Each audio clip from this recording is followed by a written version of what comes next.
আওয়ামী লীগ সরকারের গোপন কারাগার আয়নাঘর পরিদর্শনে প্রধান উপদেষ্টা ডক্টর মোহাম্মদ ইউনূস। এ সময় তার সঙ্গে গুমের শিকার হয়ে আয়নাঘরে বন্দী থাকা ব্যক্তি, স্বজন ও দেশি বিদেশি গণমাধ্যম কর্মীরা উপস্থিত ছিলেন।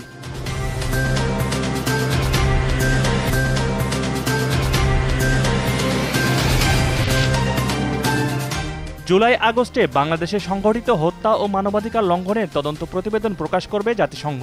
দুপুরে জেনেভায় এই প্রতিবেদন প্রকাশ করা হবে বলে জানিয়েছে সংস্থাটির মানবাধিকার বিষয়ক হাই কমিশনারের দপ্তর।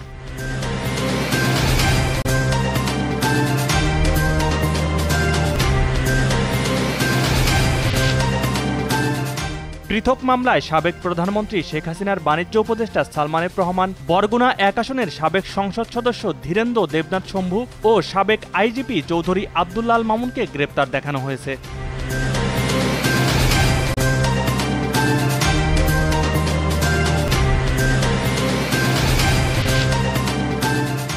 যুক্তরাষ্ট্রের প্রেসিডেন্ট ডোনাল্ড ট্রাম্পের প্রশাসনের বিভিন্ন পদক্ষেপ নিয়ে প্রতিবেদন প্রকাশের জেরে দেশটির আন্তর্জাতিক উন্নয়ন সংস্থার মহাপরিদর্শক পল মার্টিনকে তার পদ থেকে সরিয়ে দেওয়া হয়েছে।